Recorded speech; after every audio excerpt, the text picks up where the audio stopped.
All right, Yevamos Daf Yud. Pretty complicated daf, but if we distill it down to the basic points, I think we can understand it pretty simply.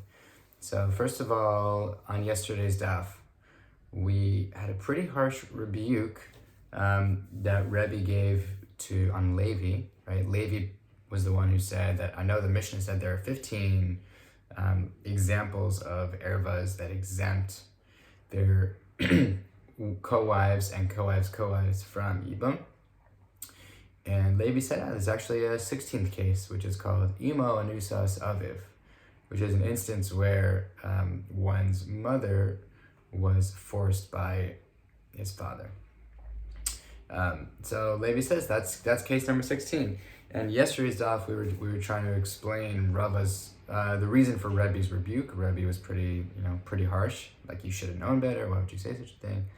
And today's daf, we're going to talk about Levi's response. But before we do so, let's just explain. There are 3 different ways that we can explain Rebbe's rebuke. The one that we covered yesterday's daf was just this idea of like, Levi, how could you think that this is an instance of one of the ervas? Because it's a disputed case, and we know that disputed cases we don't count as part of our Mishnah, and that's what we dealt with yesterday. Today we offer 2 other interpretations of the reason why Rebbe really felt Levi should know better. Is first of all, the case of Imo and Nusas Aviv can exist, like regarding one rule that Rabbi Chia taught, but not both rules. So basically, maybe this is more of a defense where he's saying that that Levi should have known better than to assume that that it would apply to both Rabbi Chia's rules.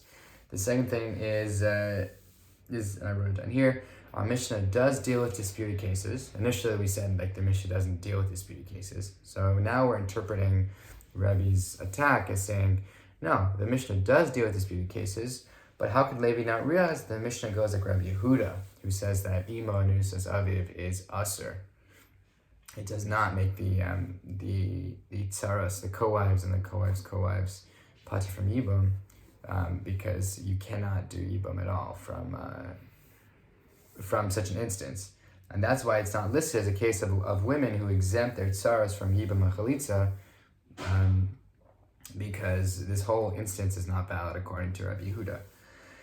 But regardless, so those are three explanations to Rebbe's attack, and then Levi actually mounts a pretty formidable defense on today's daf as well, and he says, well, the reason why he includes Imo and Nusas Aviv as one of the 16 examples is because sometimes it does exempt the tsaros, and sometimes it doesn't. Meaning there are instances where the co-wives and co-wives are exempt.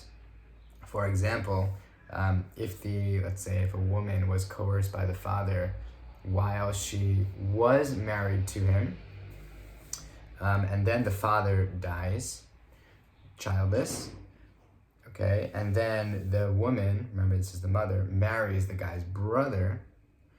In such a case, the marriage counts. So if the marriage counts, then that's the instance where the tsaros and the tsaros actually are exempt. But where are they not exempt? In a case where a woman marries, let's say, someone's mother is forced by the father, he dies childless, but the difference in this case is that the parents were not actually married, so that when the father dies, then the mother takes the guy's brother for Yibam, not Yibam, but then she marries the brother. It's not really a valid marriage. Why? Because there's still an erva attached to it. In that case, the marriage doesn't really count, and therefore the tsaros and the tsaros don't count either. They're not exempt. That's the instance. This stuff was quite a mouthful. So that's what Levi says. He says that in such a case, this is an instance where it's a erva in which the tsaros and the tsaros are pater from Yibam, and therefore it should be counted as number 16. Then Reish Lakish brings up another potential case, and this sort of introduces a new machlokes between Rav Yochanan and Reish Lakish. Where he says there's another case of, I think the Hebrew term for it is hachole tzivinto v'chozer v'kidsha, which means that you did chalitza normally, and then, or one does chalitza normally, and then he goes backwards and he says, actually, I want to marry this woman. So in such a case, there's a big machlokes here. Since she is forbidden because she gets kares, or the brothers get kares, so the co-wife should also.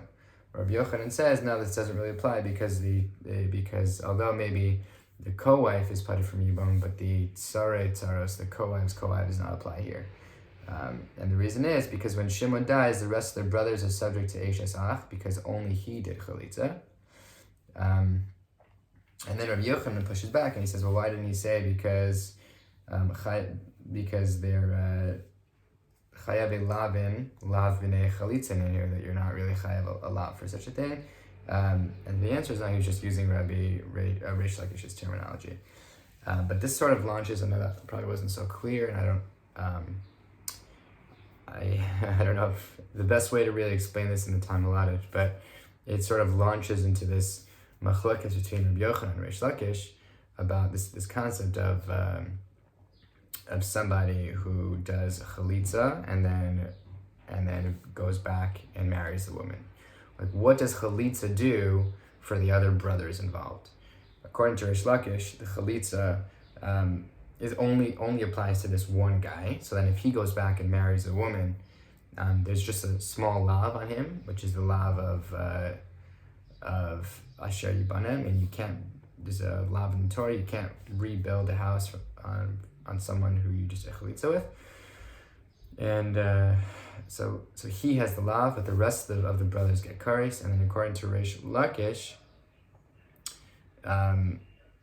nobody, then this is according to Reish Lakish, sorry, he doesn't get kares, right? He gets a lav or malchus. The rest of the brothers would get kares, and then everyone gets kares when it comes to the co-wife. Rabbi Yochanan feels a little bit differently. He says that no one gets kares. The concept of Asher Lo Yibaneh applies to all of them. They all get the lav and not the kares because there's shlichus. The brother who did chalitza did it on behalf of everybody. Reish Lakish says he did it only on behalf of themselves. Not so coherent, but the rest of the daf is basically Rabbi Yochanan and Reish Lakish, arguing about this concept. They each bring pretty valid arguments, and we end up explaining that Ravina and Ravashi are explaining Reish Lakish and Rabbi Yochanan's machlokes, fitting it into another machlokes of Rabbi Shimon and the Rabbanan. It's like a three-way machlokes, and you have to look at Yevamos Daf Yud to really understand that more. Have a great day.